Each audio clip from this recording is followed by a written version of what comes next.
तो अभी हम अपने आज के सेशन को बिना टाइम गवाए अभी हम स्टार्ट करेंगे। अभी कल जो हमने चार्ट आपसे शेयर किया था, उसको अभी हमें कंटिन्यू करना है। उस चार्ट का जो लास्ट पार्ट है, हम उसकी तरफ को जा रहे हैं। जो फर्स्ट इंफॉर्मेशन का लास्ट पार्ट, उसके बाद उसमें आपका स्टार्ट ऑफ लाइफ के रिगार्डिंग होगा, जेनेटिक्स और डीएनए के बेस पे। देन हमारा टेम्परामेंट, और टेम्परामेंट को किस तरह से आप और ब्रीफली समझ सकते हैं उसके बेस पे। लास्ट में आपके साइकोलॉजिकल सिम्टम्स भी, इंडिकेशंस भी हम आपको बताएंगे कि जो आपका अगर संगवाइन पर्सन है तो उसमें किस टेम्परामेंट साइकोलॉजिकल इंडिकेशन के साथ उसके पेशेंट के अंदर आपको देखने को मिल सकता है। लिम्फेटिक के अंदर आपको किस टेम्परामेंट एंड साइकोलॉजिकल इंडिकेशंस के साथ देखने को मिलेगा। इस तरह से मेरे पास अराउंड 6-7 पर्सन का कल बुक का ऑर्डर आया है। अगर किसी और पर्सन को ये बुक की नीड हो तो वो भी बुक इस चीज को अक्वायर कर सकते हैं अपने नियरेस्ट डिस्ट्रीब्यूटर से। अदरवाइज आप डायरेक्टली भी परचेज कर सकते हैं। टेम्परामेंट एंड लाइफ एक ये चैप्टर रहने वाला है जिसमें nitrogen cycle, oxygen cycle, carbon dioxide cycle, उसके रिगार्डिंग पे। फिर एक बहुत ही इंटरेस्टिंग टॉपिक रहेगा जो कि होम्योपैथी एंड इलेक्ट्रोहोम्योपैथी के डिफ्रेंशिएशन में है कि इलेक्ट्रोहोम्योपैथी और होम्योपैथी में बेसिकली डिफरेंस क्या है, क्या चीज हमें उनसे ज्यादा पोटेंट और रिस्पॉन्सिबल और रिजल्ट बेस्ड सिस्टम आज के समय पर बना रही है। होम्योपैथी जो पर्सन जानता होगा वो लोग ये जानते हैं कि होम्योपैथी को किसी तरह से इंडल्ज करना या होम्योपैथी को किसी तरह से आगे लेके जाने में, वर्क करने में बहुत डिफिकल्टी फेस करनी पड़ती है। पर इलेक्ट्रो होम्योपैथी में ऐसा कोई भी चीज आपको देखने को नहीं मिलती है। और उसके बाद हमारे जो मेडिसिन हैं वो स्टार्ट हो जाएंगे, जैसे कि स्कोरोफ्लोसोज, इंजेटिकोज, कैंसरसोज, सारे जो हमारे मेडिसिन ग्रुप्स हैं उसको हम स्टार्ट करेंगे। कल हमने for balancing body energy and for balancing metabolic energy, इनके 3 पार्ट को हमने कवर किया था। इनके हमने 3 पार्ट को कवर किया था। लास्ट में हमने उन तीनों को जोड़ के सिंगल पार्ट पे लेकर आए थे जो कि आपका मेटाबॉलिक रेट था। आज हम इसको मेटाबॉलिक रेट से आगे स्टार्ट करेंगे। यस सर, कोई क्वेश्चन आपका सर डॉक्टर रघुवीर जी? नो सर, आवाज नहीं आ रही सर, आपकी चिपक रही है।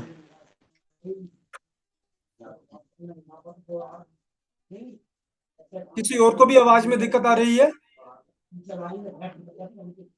सर आपकी आवाज तो क्लियर आ रही है सर। रघुवीर सर प्लीज एक बार अपने नेट को ऑन ऑफ करके देखिए।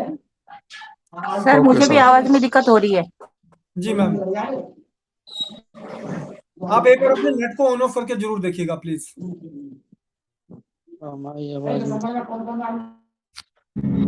हमारे पास ठीक है सर, अच्छी आ रही है आवाज। ओके, तो हम पहुंचे थे मेटाबॉलिक रेट के ऊपर। अब मेटाबॉलिक रेट को आगे हम डिफाइन करेंगे। फिर से आपको उसमें 3 डायरेक्शन बनानी है, first, second and third. Blank page. जैसे यहाँ पे मेटाबॉलिक रेट लिखा था, एक डायरेक्शन ऐसे, एक डायरेक्शन इधर को, एक डायरेक्शन इधर को, इस तरह से उसकी 3 डायरेक्शन क्रिएट कर लीजिए।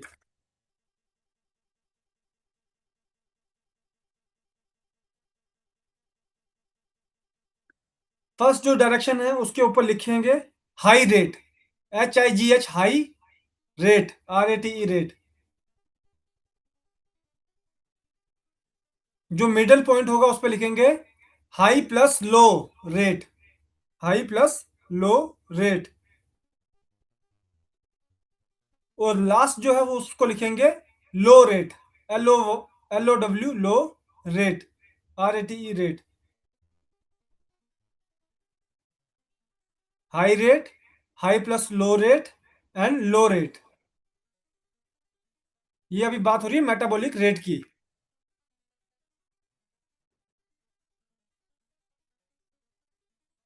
अब हम हाई रेट को कंटिन्यू करेंगे। पहले हाई रेट के नीचे पॉइंट्स लिखेंगे हम। फर्स्ट है कैलोरीज बर्न मोर, कैलोरी ज़्यादा यूज होती है। Calories CALORIES, calories burn BURN burn more. फिर हाई रेट के नीचे सेकंड पॉइंट आएगा warm blooded, hot blooded, hot blooded BLOODED blooded.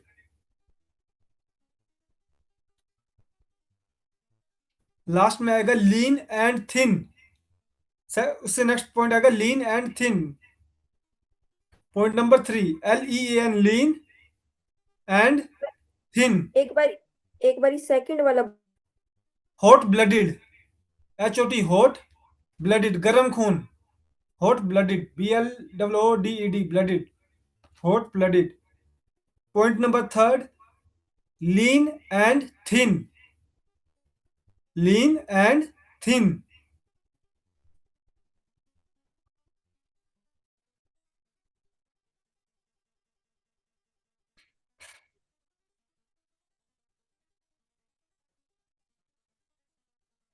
अब लास्ट इसका पॉइंट है hot, fast, energetic, active, courageous, angry, quarrelsome and workaholic। hot, fast, FAST fast, energetic ENERGITIC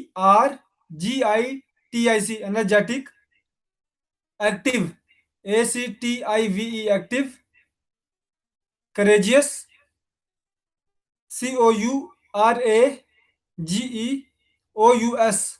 courageous, angry ANGRY angry, quarrelsome QURRELSOME quarrelsome and workaholic WORKHOLIK workaholic। ये इसके temperament, उसका nature, उसका buildup इस तरह से है। Hot, fast, energetic, active, courageous, angry, quarrelsome and workaholic. अब बीच वाले पॉइंट को अभी हम मेंशन नहीं करेंगे। अब सर चले एंग्री के बाद क्या बोले? क्वारसम, लड़ाका, लड़ाई करने वाला, क्वारसम QUARRELSOME क्वारसम, लड़ाई करने वाला। और वर्कहोलिक मतलब जिसको काम, अगर उसको एक बार पता चल जाए कि ये काम करना है तो फिर उस काम को डट के करेगा वो, तो वर्कहोलिक। अब हम हाई प्लस लो क्यों डिफाइन नहीं करेंगे, अब लास्ट में चले जाइए पहले लो के ऊपर। Low rate, point number 1 calories burn less, calories जो थी वो कम बर्न होती है, कैलोरी बर्न लेस।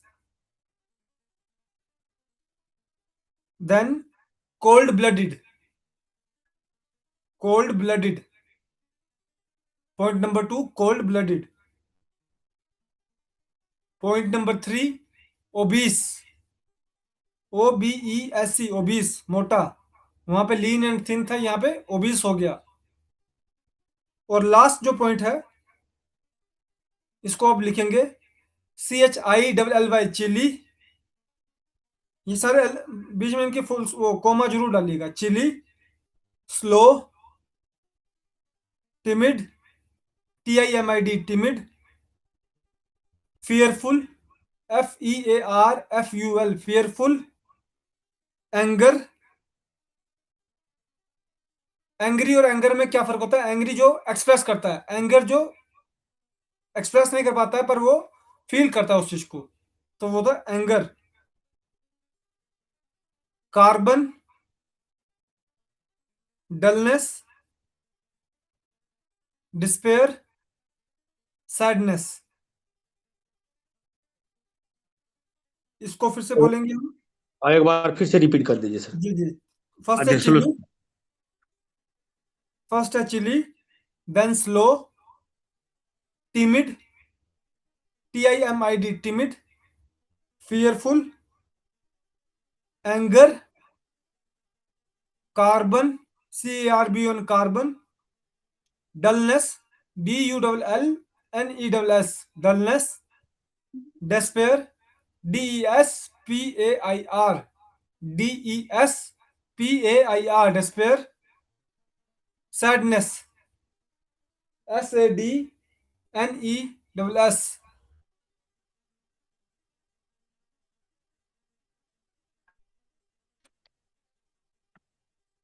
एक तरफ हमने हाई रेट का किया, एक तरफ हमने लो रेट का किया। अब हाई प्लस लो रेट के ऊपर लिखेंगे, नीचे उसमें थोड़ा सा लिखेंगे।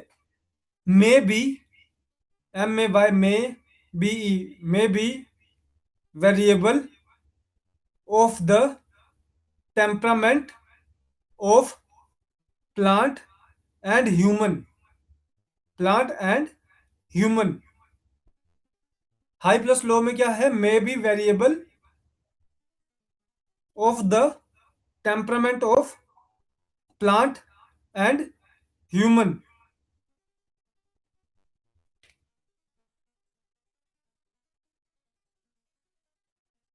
इतना सबने नोट डाउन कर लिया?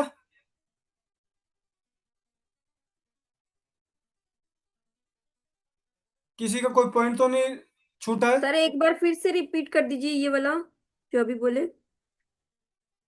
ये आपका मिडिल में जो हमने लिखवाया था हाई प्लस लो मेटाबॉलिक रेट वाला, इसमें आपका है may be variable, VARIABLE, variable of the temperament of plant and human. और ब्रैकेट में लिखेंगे रेट, रेशो, जो मेटाबॉलिक रेट की रेशो क्या है, कि कितना परसेंट हाई मेटाबॉलिक है, कितना परसेंट लो मेटाबॉलिक है।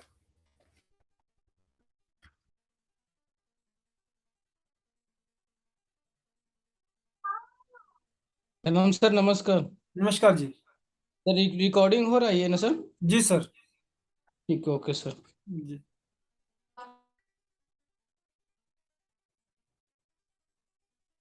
देखिए, जो मेटाबॉलिज्म होता है ना, वो हमारी बॉडी को सस्टेन करने के लिए प्रोसेस है, ठीक है। उसके जब रेट्स होते हैं, किस, अब इसमें भी तीन तरह के आपको देखने को मिल रहा है। एक हाई रेट का पर्सन है, एक लो रेट का पर्सन है, और एक हाई प्लस लो, मतलब मिक्स रेट का पर्सन है ना। पर जो मिक्स वाले में किस रेशो में उस चीज की डिवाइडेशन है, कितना परसेंट उसका हाई रेट है, कितना परसेंट उसका लो रेट है, एंजाइम बेस हाई है, एनाबोलिज्म हाई है, कैटाबोलिज्म लो है, कैटाबोलिज्म हाई है, एनाबोलिज्म लो है, constructive metabolism high, destructive metabolism low. ये हमने कल के उसमें चार्ट में बनाया था सारी चीजों को, है ना। तो इस चीज को प्लीज, तो यहां पर हमारा पूरा चार्ट खत्म होता है। अब जो लास्ट जो हमने पॉइंट लिखवाए थे इस चार्ट में, हॉट एंड एनर्जेटिक, और जो आपका high rate and low rate का जो लास्ट लास्ट पॉइंट लिखवाया था, वहां से आप उन दोनों को जोड़ दीजिए और सिंगल पॉइंट पे लेकर आइए।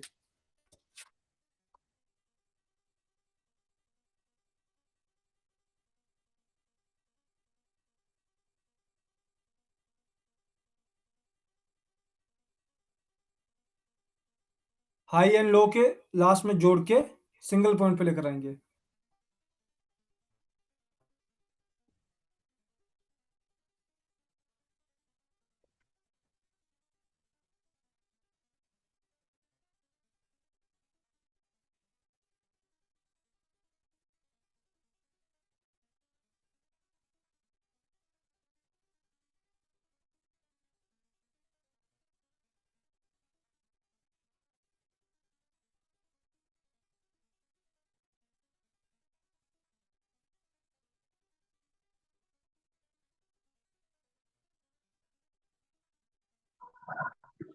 ओके, अब इसमें आप उसको लिखेंगे example human mind setup, human mind setup. नमस्ते सर। नमस्कार जी। सर जी, कल गायनी का बोले थे सर, ग्रुप में डाल दिया जाएगा वंदना मैम का नोट, तो अभी तक आया नहीं सर सर। एक्चुअली मैम भी बाहर गए हैं कहीं पे, आज अगर वो जी जुड़ते हैं हमारे साथ तो मैं कर दूंगा, अदरवाइज मैं उसका लेक्चर से पहले मैं उनको डाल दूंगा, क्योंकि अभी उनका भी एक शेड्यूल चल रहा है।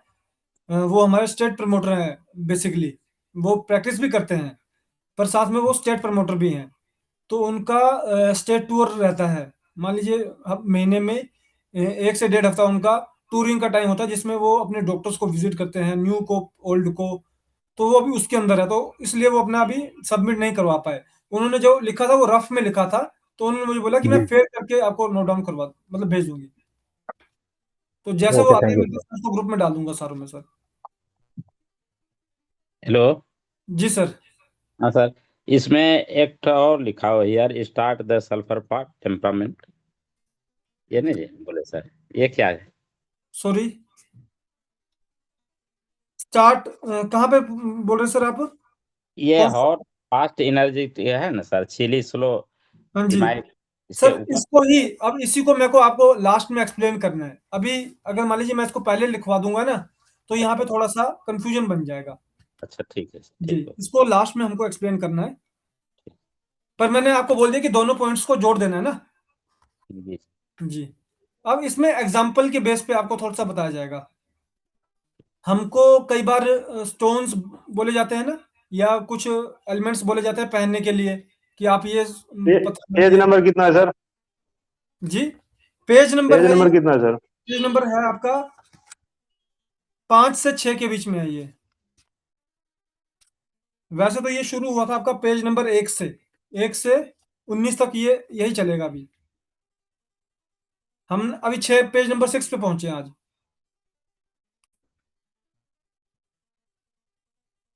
तो अभी क्या बुक स्टोन की नेचर। इंग्लिश जी सर।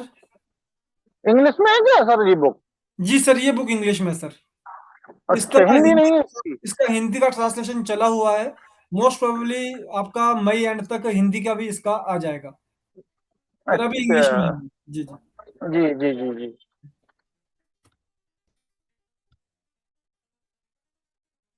अब इसमें हम आपको इसको पूरा नहीं लिखना है, आप जैसे मैं आपको हिंदी में बता रहा हूँ आप उस तरह से लिख सकते हैं, ठीक है?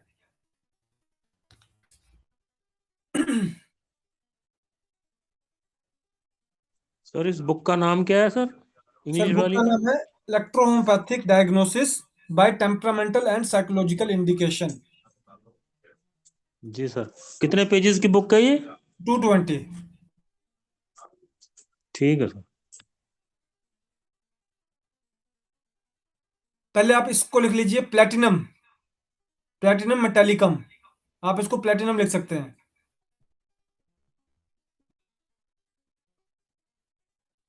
प्लेटिनम की जो नेचर होती है, जो उसके रिएक्शन की नेचर होती है, वो काफी एकदम से एनर्जी क्रिएट करता है, गर्म होता है वो, है ना? और उसको किसी भी चीज के साथ मिक्स करे तो वो उसको एब्जॉर्ब कर लेता है। सॉरी, उसको एब्जॉर्ब नहीं करता है वो, इस तरह की उसकी नेचर होती है। तो इस चीज को अभी आप लिखेंगे platinum plus oblique human nature. अच्छा, इससे पहले हम लिख रहे हैं ह्यूमन माइंड सेटअप लिखा था, ह्यूमन माइंड सेटअप के आगे लिखिए साइकोलॉजी। ये दवा है। अंग्रेजी दवा खाए मतलब कोई दिक्कत नहीं। ह्यूमन माइंड सेटअप लिखा था हमने, उसके आप बगल में लिखिए psychology and temperament, psychology and temperament. अब इसको हम कुछ मेटल से कोलरेट करेंगे। पहले मेटल लिख लीजिए, मेटल लिख लीजिए। फर्स्ट है प्लेटिनम, PLATINUM, प्लेटिनम। प्लेटिनम के आप 2 से 3 लाइन छोड़ दीजिए, नीचे नेक्स्ट मेटल का लिखिए। ये है आपका ferrum, FERRUM, ferrum.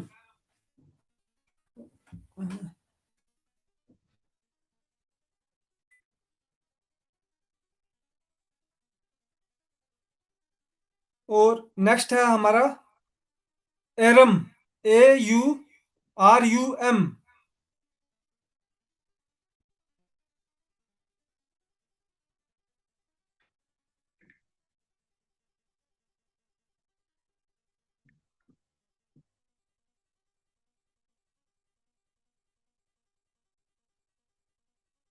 Ferrum means लोहा।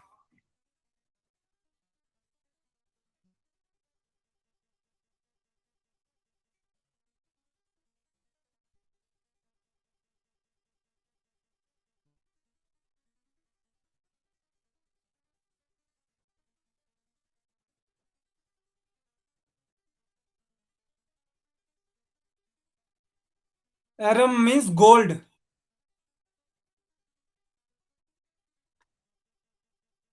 Platinum, ferrum, aurum, ARGENTUM,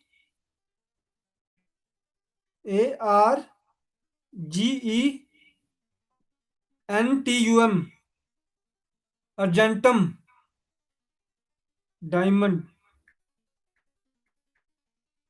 sorry silver. Hello, एक जी बार जी फिर से। जी सर, फर्स्ट है हमारा प्लेटिनम, सेकंड है फेरम, FERRUM, फेरम, उसके आगे लिख लीजिए लोहा, आयरन। फिर एरम, AURUM, एरम, इसके आगे लिख लीजिए गोल्ड। तीन तीन लाइनें छोड़ दीजिएगा इनकी हेडिंग के लिए। फिर आपका अर्जेंटम, ARGENTUM, अर्जेंटम, इसके आगे लिख लीजिए चांदी, सिल्वर।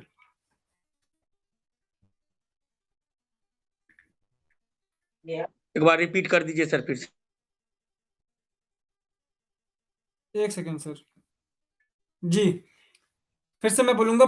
फर्स्ट था हमारा प्लेटिनम, PLATINUM, प्लेटिनम, उसके आगे तीन लाइनों के लिए जगह छोड़ दीजिएगा। और उसके बाद फेरम, उसके आगे भी तीन लाइनों के लिए जगह छोड़ दीजिएगा। फिर आपका एरम, उसके आगे भी तीन लाइनों के लिए जगह छोड़ दीजिएगा, AURUM, एरम। देन आपका अर्जेंटम, अर्जेंटम बोलेंगे इसको, ARGENTUM, अर्जेंटम, उसके लिए भी आप तीन लाइन छोड़ दीजिएगा। और लास्ट में आपका सैटनम,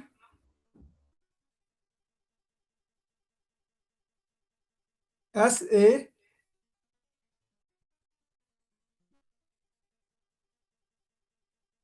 सॉरी, SATNNUM,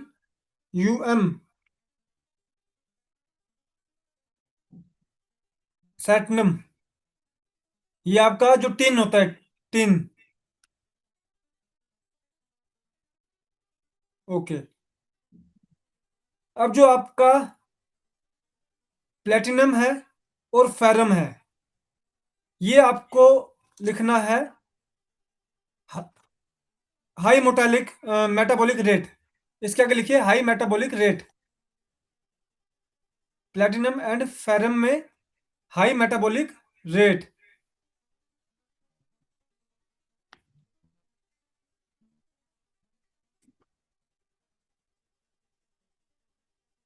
एरम एंड अर्जेंटम में low metabolic rate, low metabolic rate. Aurum and metallicum, aurum and argentum में लो मेटाबॉलिक रेट।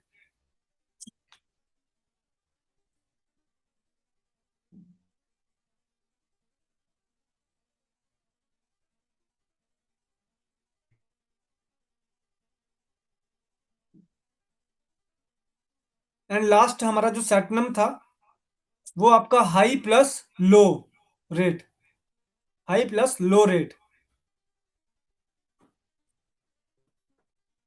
इतना नोट डाउन कर लिया सबने? मेरा भी दरखास्त था सर। जी सर। प्रोलैप्स ऑफ रेक्टम जो है ना 40 साल से है सर। जी उसमें किताब से दिए थे लेकिन सुधार नहीं हुआ है 2 महीना से। सर, आपने डोजेज उसका कैसे रखा था? हाँ, उसमें तो लाइटर लिखा गया था तो लाइटर हम दिए थे। नहीं सर, पहले D5 से स्टार्ट करेंगे। लाइटर में तो उसका एंड करना होता है ना। अच्छा। उसको D5 दीजिए। खाने से कितनी देर पहले कितनी देर बाद दे रहे हैं? हाँ, खाने से आधे घंटे पहले। उसको 15 मिनट कर दीजिए। 100 ml जी वाटर 15 मिनट पहले, खाने के 15 मिनट बाद। और जी रैपिड डोज जी। क्या चल रहा है उसके अंदर? उसके हाँ, उसके साथ क्या क्या और कुछ जोड़ना है सर? जाइम रैपिड डोज, लीवर रैपिड की डोज दवा। क्या दे रहे हैं आप? रैपिड डोज क्या दे रहे हैं वो बताइए। अच्छा अच्छा। रैपिड डोज तो जो है ना जो है ना दिन में 4 बार देने के लिए दिए थे। हाँ, फॉर्मूला क्या है उसमें? C17 plus? हाँ, S10 C10 है, WE। नहीं, रैपिड डोज दे रहे हैं आप ये? जी। नहीं, आप इसको C17 और S5 कीजिए।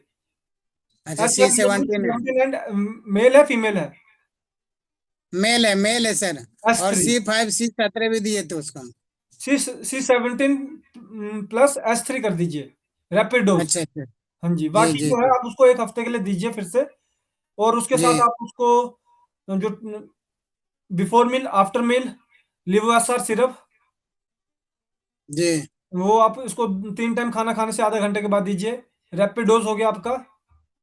और साथ में आपका एक टैबलेट कर दीजिए इसमें 7 नंबर और 11 नंबर। जी जी जी जी जी, अभी ये दीजिए 1 हफ्ते का, रिपीट कीजिए। डी अभी आप D6 में कर रहे थे, इसको D4 कर दीजिएगा। D5 की जगह भी D4 कर दीजिएगा। जी जी जी। 1 हफ्ते 2 हफ्ते ठीक है। दीजिए। डोज जैसे आपको बताया 15 मिनट पहले 15 मिनट बाद करिए। और उसके बाद जी उसमें आएगा। अप्लाई के लिए आप इनको पाइल्स ऑइंटमेंट लगवाइए। जी। जी। हम उसको खाली WE-D3 में लगाने के लिए दिए थे उसको। नहीं, अभी आप ऑइंटमेंट, पाइल ऑइंटमेंट दीजिए इनको लगाने के लिए। अच्छा अच्छा, ठीक जी, ठीक ठीक है उससे सर। भी ओके सर, कॉन्ट्रैक्शन थैंक होगी। Okay sir. अब जो प्लेटिनम में हमने लिखा था लेफ्ट साइड, उसमें थोड़ा सा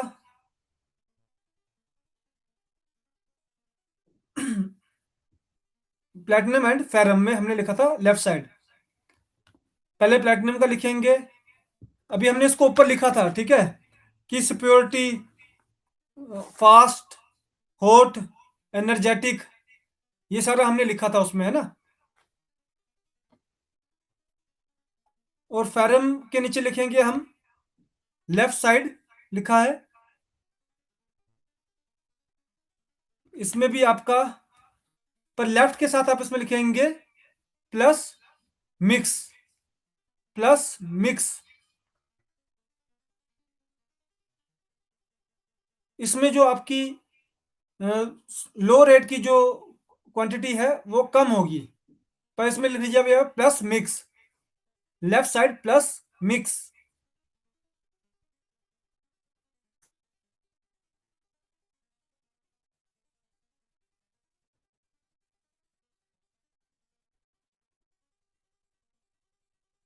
एक्सक्यूज मी सर, प्लेटिनम में क्या बताया था?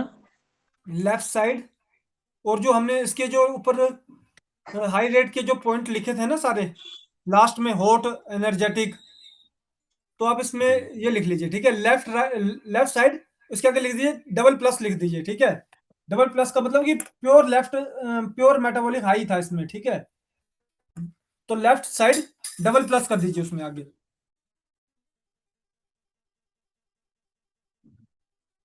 और जो आपका फेरम है उसमें लेफ्ट साइड लिखा है, पर उसके आगे लिखिए प्लस मिक्स। इसका मतलब कि है तो वो आपका हाई रेट मेटाबॉलिज्म में, पर कुछ उसके फैक्टर जो हैं वो लो रेट मेटाबॉलिज्म के भी आपको पाए जाएंगे।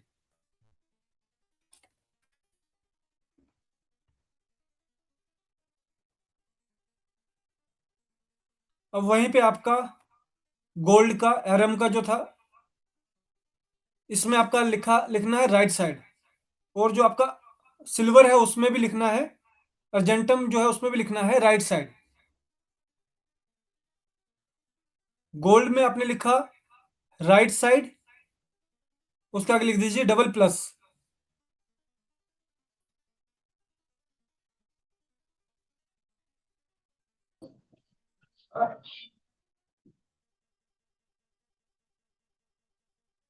और आपका जो सिल्वर है अर्जेंटम, उसमें हमने लिखा है राइट साइड प्लस मिक्स।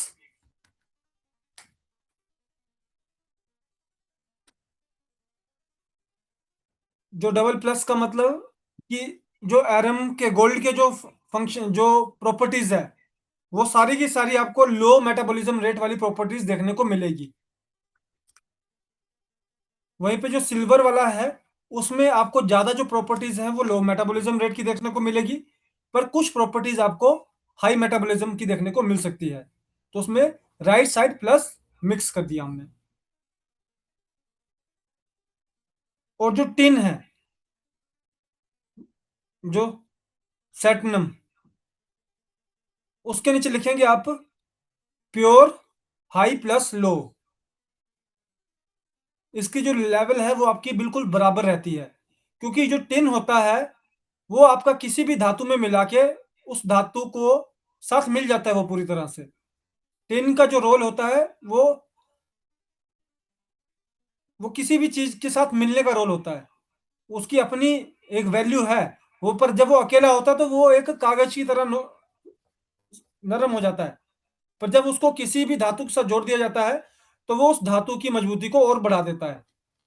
तो यहां पर आपका आएगा हाई प्लस लो प्योर मिक्स।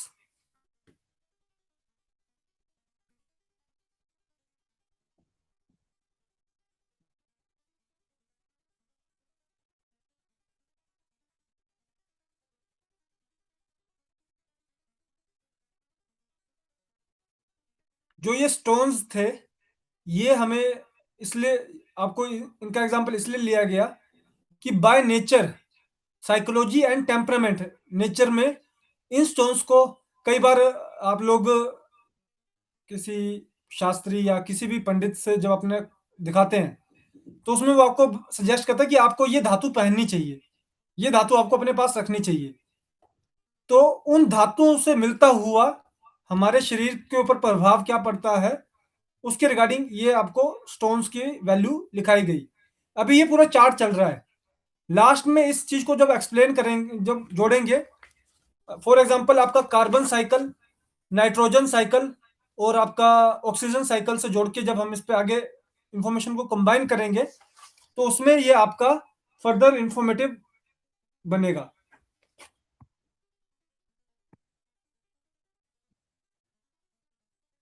ओके, तो आज के लिए जो हमारा इस चार्ट का जो फर्स्ट पार्ट था वो बिल्कुल कंप्लीट हो चुका है। अब ये जो चार्ट है ये आपको पूरा एक सिंगल चार्ट क्रिएट करना है। ये कहां से शुरू हुआ था? मेटाबॉलिज्म एंड जेनेटिक्स से, जिसमें हमने यूनिवर्स एंड अर्थ सन को लिया था। फिर प्लांट, उससे प्लांट क्रिएट हुआ।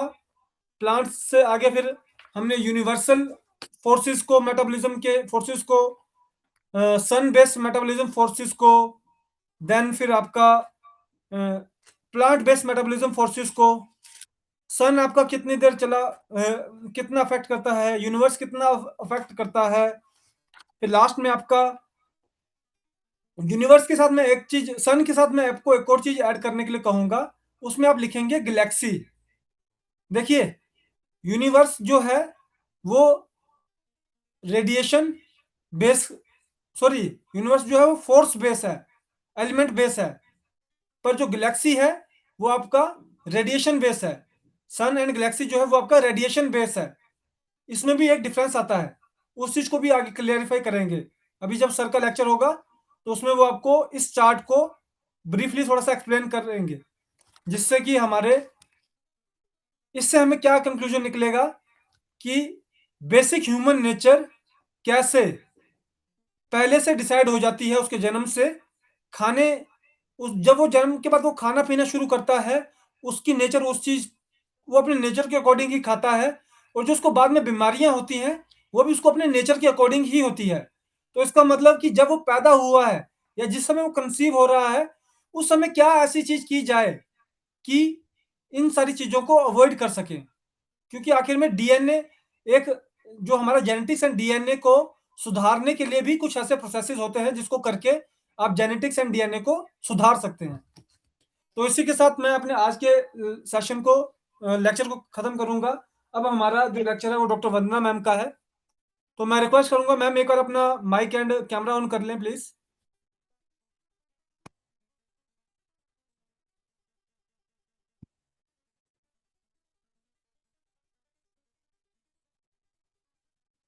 वंदना मैम प्लीज आप अपना एक बार माइक एंड कैमरा ऑन कर लें प्लीज।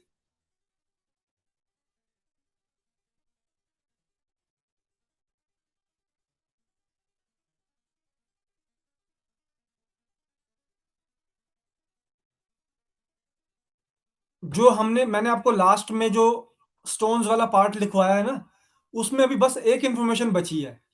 उस इंफॉर्मेशन को एक्सप्लेन करने के लिए थोड़ा सा समय लगता है, और उसके लिए कुछ हमको, जैसे आपको एक्सपेरिमेंटल डाटा भी मैं आपको बता सकता हूँ। उसका मैं कल एक डाटा बनाऊंगा, जिससे आपको मुझे थोड़ा सा क्लियर करने में इजी हो जाएगा। जैसा कि मैंने अभी आपको बता दिया कि आपका, मान लीजिए आपको सजेस्ट किया गया कि आपको लोहा अपने पास रखना है, तो वो क्यों सजेस्ट किया गया आपको लोहा अपने पास रखना है?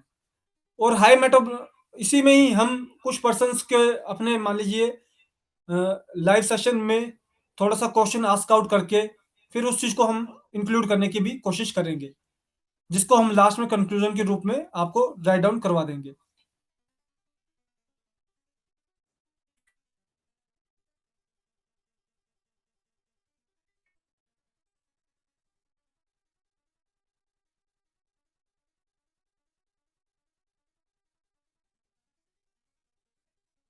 हेलो।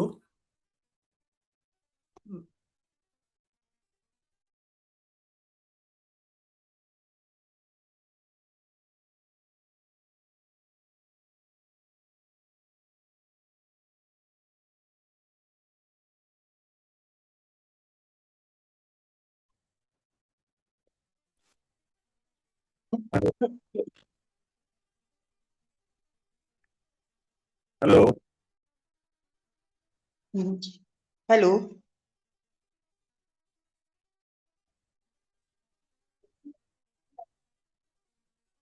आशुतोष जी, आप कुछ कहना चाहते हैं? शायद आपका स्पीकर ऑफ है।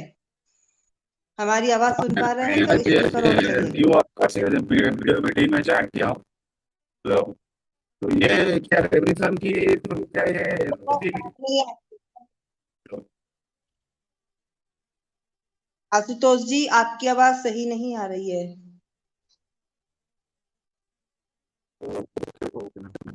नेटवर्क प्रॉब्लम हो गई थोड़ा सा।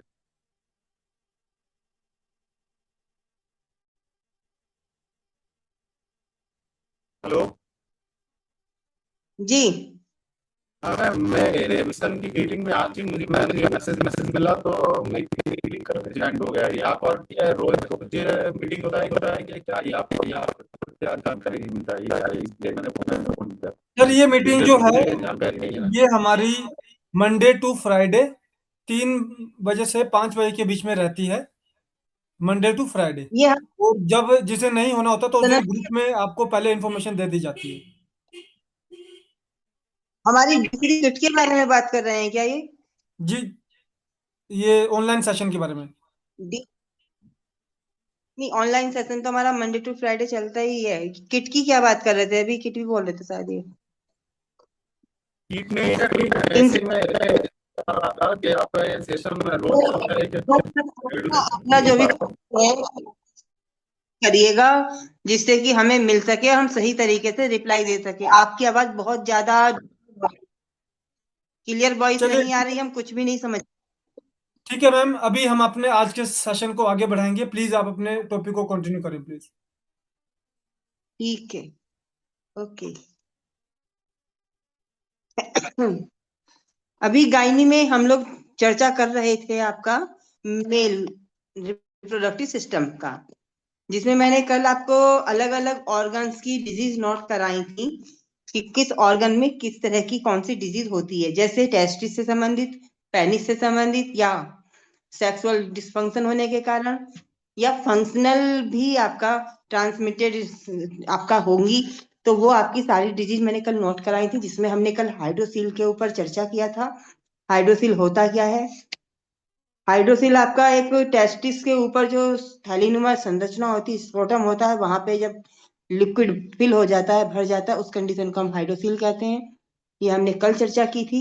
इसी के साथ में आज हम सेकंड डिजीज, जो कि आपका टेस्टिस से रिलेटेड है, वेरिकोसील, उसके ऊपर हम आज बात करेंगे। वेरिकोसील की जो वो किस तरह से होगा? जो टेस्टिस है, टेस्टिस के अंदर पेम्पिनिफॉर्म प्लेक्सस होता है, एक तरह से नसों का जाल होता है जो असामान्य रूप से फैल जाता है। इसी कंडीशन को, ये लेफ्ट साइड में होता है मैक्सिमम, और इसी के कारण वेरिकोसील कहलाता है। नॉर्मली तो आपने सुना कि वेरिकोस वेन, वो ऑल बॉडी कहीं की भी नसों में जो गुच्छे से बनते हैं, वो वहां पर ऑल बॉडी में ज्यादातर पैरों में लोगों को दिखाई देता है पेशेंट के, लेकिन ये स्पेशली फॉर टेस्टिस। अब जो पैम्पनीफॉर्म प्लेक्सस है, ये एक तरह से नसों का जाल है। होता कहाँ पर है? टेस्टिस के ऊपर, और जो स्पर्मेटिक कॉर्ड होता है वहां उसके अंदर होती हैं इस, और आगे चलकर ये टेस्टिकुलर वेन बनाती हैं। कॉजेज वेरिकोसील होने के कारण, सबसे पहले नसों के जो वाल्व होते हैं वहां पे वीकनेस, कमजोरी होना, ब्लड का उल्टा बहाव होना, किडनी, पेट में ट्यूमर, किडनी या पेट में ट्यूमर के दबाव से भी रेयरली ये वेरिकोसील प्रॉब्लम हो जाती है। कारण है इसका एक लक्षण, अंडकोश में हल्का दर्द या भारीपन होगा, खड़े रहने पर सूजन बढ़ सकती है, लेटने पर सूजन कम दिखाई देगी। ये बांझपन का कारण हो सकता है मेल के अंदर। इंडिकेशंस कैसे पहचानेंगे? फिजिकली आप जब देखते हैं, पेशेंट आता है, टच करके देखते हैं छूने पर, तो बैग ऑफ वॉर्म्स ऐसा लाइकली फील होता है कि एक वहां थैलीनुमा संरचना बहुत बड़ी सी है, कीड़ों के जैसी दिखाई, छूने पर महसूस लगता है कि कीड़े उसमें हैं। डायग्नोज कैसे करेंगे?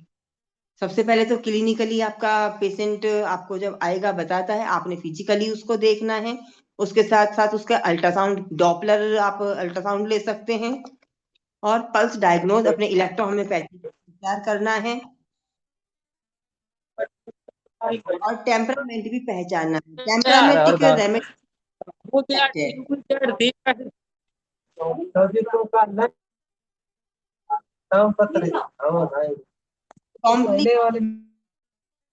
हेलो,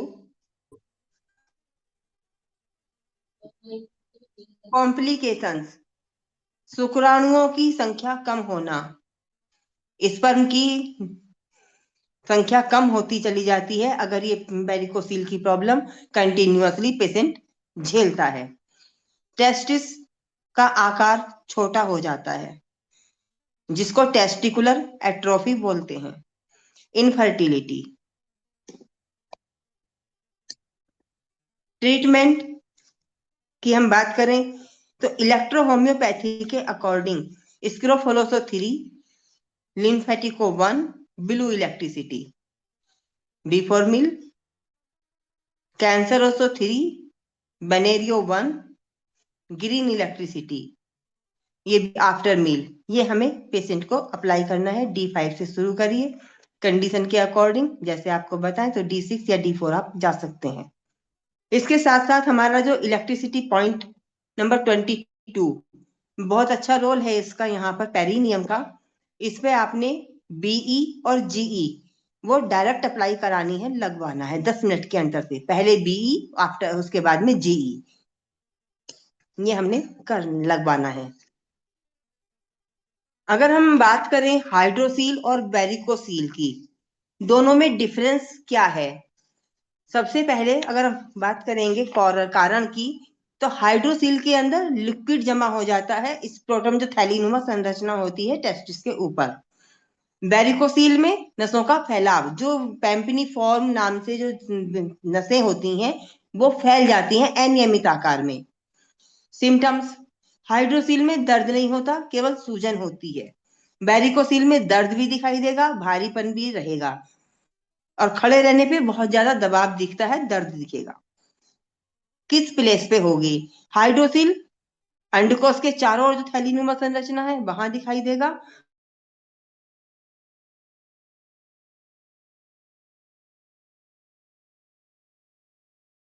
वेन्स होती हैं, नसें होती हैं, वो आकार में फैल जाएंगी। कॉम्प्लिकेशंस, हाइड्रोसील में आमतौर पर परेशानी कम होती है, और वेरिकोसील में टेस्टिस छोटा हो जाता है और इनफर्टिलिटी के चांस ज्यादा रहते हैं।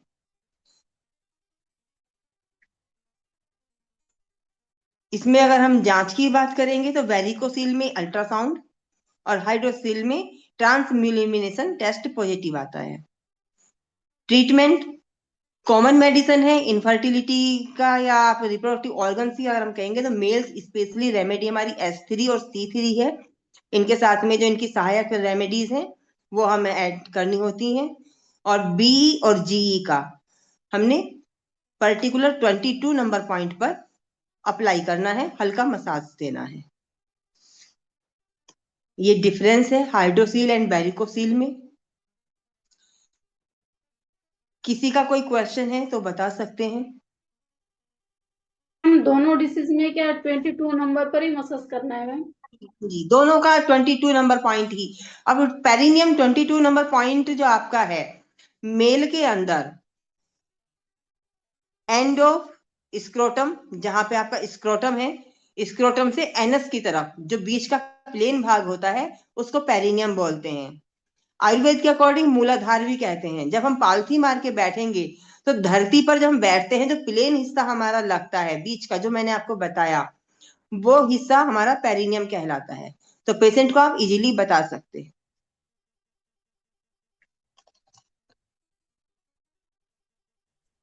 एनी नमस्कार मोर मैम। कोई? नमस्कार सर। हाँ एक्सक्यूज मी मैम, ये जो पॉइंट नंबर 22 आपने बताया तो ये पॉइंट्स पहले डिस्कस हो चुके हैं क्या? हमें मालूम नहीं है, थोड़ा लेट ज्वाइन किया था। नंबर्स, पॉइंट के नंबर, ये इलेक्ट्रिसिटी पॉइंट क्या एक्यूप्रेशर में एक्यूप्रेशर के पॉइंट हैं या एक्यूपंक्चर के हैं या क्या, कौन दूसरे कोई हैं? नहीं नहीं सर, ये आपके इलेक्ट्रिसिटी पॉइंट्स हैं जो कि हमारी guide to clinical practice book है, उसके अंदर ये पॉइंट मेंशन है। तो जब इलेक्ट्रिसिटी आपके पास वो बुक आ जाएगी तो उस समय आप हाँ इनको देख लीजिएगा एक बार ना, तो आपको ये क्लियर हो जाएगा। वरना मैम आपका माइक म्यूट है मैम। प्लीज मैम आप अपने लेक्चर को कंटिन्यू करें।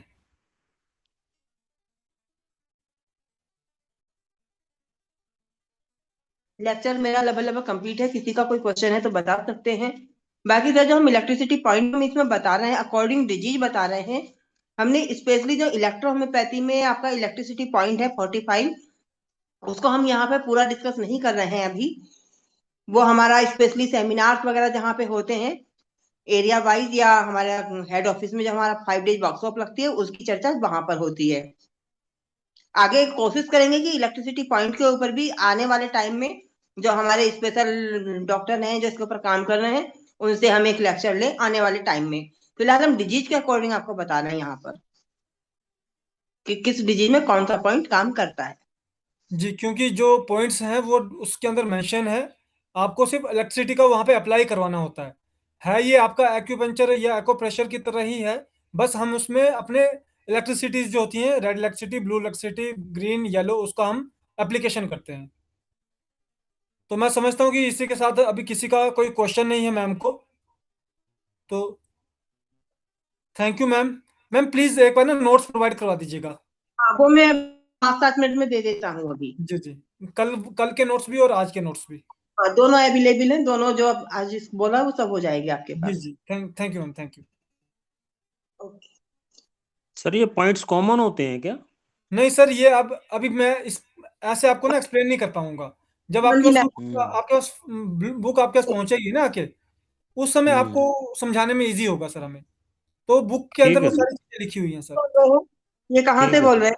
कौन डॉक्टर साहब हैं ये दिल्ली मैं से। सर मैम कृष्ण तोमर दिल्ली से। तोमर जी, बात ये है जो इलेक्ट्रिसिटी पॉइंट है, देखिए पॉइंट तो बॉडी में ही है जी अकॉर्डिंग एक्यूप्रेशर, एक्यूपंक्चर या इलेक्ट्रोहोम्योपैथी। ठीक है, कुछ हाँ पॉइंट आपको हो सकता है अगर आप एक्यूप्रेशर का ज्ञान रखते हैं तो आपको लग रहा हो कि वो सेम है, लेकिन हमारे यहाँ मेडिसिन अप्लाई करने का तरीका अलग है। तो इसलिए वो इलेक्ट्रोहोम्योपैथी में एक पॉइंट कई जगह काम करता है। जैसे मैंने अभी आपका गायनी मेल स्पेशली 2 डिजीज हमने आज में डिस्कस की हैं, तो उसमें हमारा कॉमन एक पॉइंट हमने रखा 22 नंबर, जिसे पेरिनियम हमने बोला है। तो यदि आप हमारी इलेक्ट्रो होम्योपैथी की बुक आपके पास है, जो guide to clinical practice book कहलाती है, अगर वो आपके पास है तो उसको आप जब देखेंगे तो आपको समझ में आ जाएगा। या अगर आप दिल्ली में हैं तो दिल्ली में हमारा आने वाले टाइम में जो सेमिनार वगैरह भी होगा या मंथली मीटिंग होती है, तो आप सनम जी से दिल्ली की मीटिंग का जो है कॉन्टेक्ट नंबर लेके वहां अपना नॉमिनेशन कराइए। वहां पे आपका स्पेशली शायद 1 मार्च को हमारी मीटिंग वहां पे होगी, तो वहां पे इसके ऊपर बताया जाएगा। तो आप वहां दिल्ली की मीटिंग अटेंड करिएगा फिर, जी अगर आप दिल्ली से हैं, जी जी क्योंकि इस यहाँ पे पूरा पूरा ऐसे बताना आपको पूरा समझ में नहीं आ पाएगा, क्योंकि एक पॉइंट बहुत सी डिजीज में काम करता है, पर्टिकुलर एक पॉइंट एक डिजीज के लिए नहीं है। ऐसे तो असंख्य पॉइंट्स हो जाएंगे, हम लोगों को याद भी नहीं रहेंगे कौन से पॉइंट को कहाँ पे बताना है। तो इलेक्ट्रोहोम्योपैथी में मात्र 45 पॉइंट्स होते हैं। बुक अवेलेबल है तो ठीक है, उसको देखिए, नहीं तो अवेलेबल करिएगा अपने लिए। बाकी सनम जी, मेरी आवाज अगर सुन रहे हैं आप, जी तो मैम। जी इनका नंबर हमें दीजिएगा, इनको जो है ना दिल्ली के जो जी इनका हो डॉक्टर चुका साहब मैम, हैं अब उनको ये हमारे साथ ये नए जुड़े हैं, इनको हाँ दीपक काले जी बुक से प्रोवाइड बात हो चुकी है उनकी, और वो बुक इनको प्रोवाइड रेगुलर जी जी जी। हाँ जी, तो thank you very much. Thank you. Thank you sir, thank you बाकी मैम। अभी मैं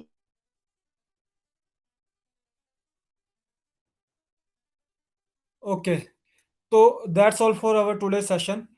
अभी हमारा जो एनाटॉमी एंड फिजियोलॉजी का जो पार्ट है वो बाय मंडे ही स्टार्ट होगा। और अभी क्या है कि हमारा, जैसे मैं आपको बता रहा था कि हमने प्रैक्टिस के लिए जो करना था, उसके लिए भी हमारा नेक्स्ट वीक के बाद ही थोड़ा डिसाइड करना पड़ेगा अभी, क्योंकि सर का एक, सर अभी कल जुड़ेंगे, कल या परसों जब भी जुड़ते हैं वो हमारे साथ, वो थोड़ा आपको क्लियर करेंगे कि अभी हमें आगे इस क्लास को, इस ऑनलाइन प्रोसेस को हम किस तरह से हमें लेना चाहिए, हम इसके क्या बेनिफिट ले सकते हैं, उस चीज़ के रिगार्डिंग भी वो आपसे थोड़ा सा डिस्कस करेंगे और आपके भी कुछ विचार जानने की कोशिश करेंगे। तो आज के सेशन के लिए इतना ही। अभी कल वैसे सर ने प्रॉमिस किया है कि कल वो हमारे साथ जुड़ेंगे। अगर वो कल हमारे साथ जुड़ते हैं तो वो आपको जो अभी चार्ट आपको बताया गया है उसको वो पूरा एक्सप्लेन करेंगे और उसके साथ कुछ आपसे बेसिक डिस्कशन करेंगे।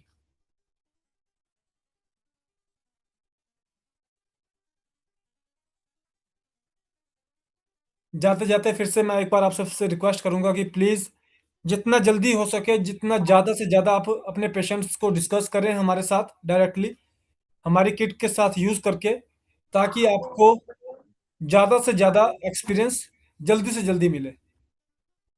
जितनी जल्दी आप पेशेंट्स को डिस्कस करेंगे, उतनी जल्दी आप उसे हमारे प्रोडक्ट से एक अच्छा रिजल्ट लेने में कामयाब हो पाएंगे। सर जी सर, इंद्र कुमार जी बोलिए सर। जी कह रहे हैं सर कि ये मैडम कौन सी बुक से पढ़ाती हैं, ये प्रैक्टिस ऑफ मेडिसिन कौन सी है? Sir guide to clinical practice book की बात हो रही है ना? नहीं मैडम ये हम पढ़ाती हैं। मैम तो सर अपने लेक्चर खुद प्रिपेयर करते हैं, मैम खुद अच्छा प्रैक्टिशनर हैं, मैम खुद डॉक्टर हैं। मैम के जी जो अलग जो मैम का जो फील्ड है इस समय, वो गायनी, मेल सेक्शन, और आपका गैंग्रीन, उसके अलावा liver cirrhosis and kidney cirrhosis पे इनका बहुत अच्छा काम है। और ये हमारे प्रमोटर भी हैं, स्टेट प्रमोटर भी हैं जो मेडिसिन डिस्ट्रीब्यूशन में। जी कह रहे हैं सर कि जी अलग अलग किताबों में अलग अलग मेडिसिन कैसी लिखी, जैसे हमने आपके ग्रुप में भी अभी व्हाट्सएप किया आपको पर्सनल, जो हमारे पास 25 साल पुरानी है, का नाम उनकी किताब सिन्हा साहब की, सर और देखिए, एक मंजू श्रीवास्तव की। मैं उस ये चीज पे कोई भी कमेंट नहीं करूंगा, बस मैं आपको इतना बताऊंगा कि जहां पे मैटी जी का जिक्र होगा,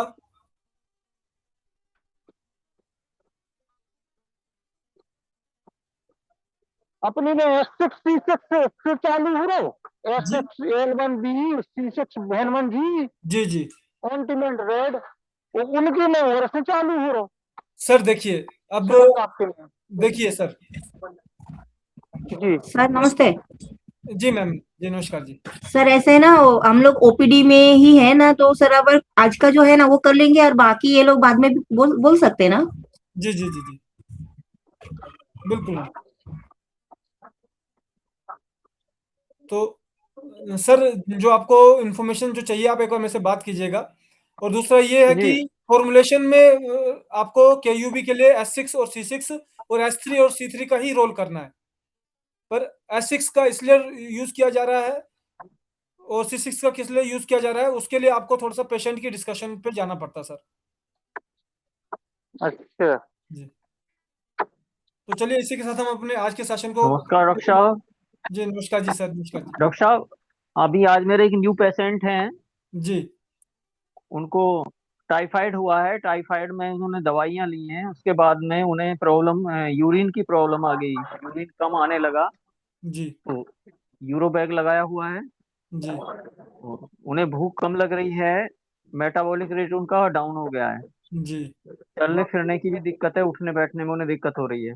जी तो अब उन्होंने मुझे बुलाया था, बहुत पुराने मेरे मिलने वाले हैं, जी तो मैंने उन्हें देखा है, वो लिम्फेटिक है, प्योर लिम्फेटिक है। जी तो अभी उन्हें ऐसा क्या दिया जाए कि जो उन्हें मतलब ये रिलीफ आए। सर उनकी मेडिसिन चल रही है अभी टाइफाइड की? नहीं, टाइफाइड की मेडिसिन अब नहीं चल रही है ये। कितने महीने पहले हुआ था उनको? उनको 15 दिन पहले हुआ था ये। 15 दिन पहले हुआ था ना, फिर तो अभी हाल ही में हुआ है। आप एक काम हाँ कीजिएगा जी। ना, अभी आप जी उनको पहले थोड़ा पेटेंट बेस पे ही रखिएगा, अराउंड 1 से 2 हफ्ते, जिसमें जी आपका जी फ्लेक्स, लिवोएसआर और एल्कोलिन, इन 3 को यूज कीजिए। लिवोएसआर आप सुबह उठते ही दीजिए उनको, खाली पेट, जी और शाम को 5 बजे के आसपास दीजिए एक बार 1 चम्मच, जी डायरेक्ट पीने के लिए। जो एल्कोलिन है वो आप इनको दिन में 2 से 3 बार थोड़े हल्के पानी के साथ पिलाइए। और जी एनजी प्लस दिन में एक बार खाना खाने मतलब दोपहर के खाने से मतलब मान लीजिए कोई आधा 1 घंटा पहले एक बार पिला दीजिए। थोड़ा जी पानी में पिलाएंगे तो ज़्यादा अच्छा रहेगा। जी, और लास्ट में आप क्या कीजिएगा, देखिए इनको जो R27 है ना हमारा, जी जी उसको आप 30 ml के अंदर 5 ml डालिएगा R27, और बाकी आप पानी से भर के उसका रैपिड डोज चलाइएगा। वो इनकी जो टॉक्सिसिटी है ना, बॉडी टॉक्सिसिटी बन रही है, जिसकी वजह से ये जी सारी चीजें क्रिएट हो रही हैं, उसको वो कवर करेगा और मतलब निकालने के लिए करेगा। एल्कलाइजर के लिए एल्कोलिन हो गया आपका, जी भूख के लिए आपका लिवोएसर हो गया, बॉडी अच्छा। डिटॉक्सिफिकेशन के लिए R27 हो गया, और जी आपका एंजाइम क्रिएशन के लिए एनजीप्लेक्स हो गया। एनजीप्लेक्स हो गया। आप ये 1 हफ्ते के आर लिए ट्वेंटी दीजिए। जी R27 को एक बार रिपीट कर दें डॉक्टर साहब। जी, 30 ml कंटेनर के अंदर 5 ml डालेंगे R27, बाकी जी आप पानी से भर के उसको हर घंटे में 5 बूंदे डायरेक्ट ऑन टंग पिलाना शुरू कर दीजिए। जी, भूख इनकी विद इन 3 डोज के अंदर ही खुल जाएगी, और जो अपनी बॉडी हाँ मैं अनइजीनेस फील कर रहे हैं वो ये अभी ही जी एकदम सही उनका रिलीफ आ जाएगा सर।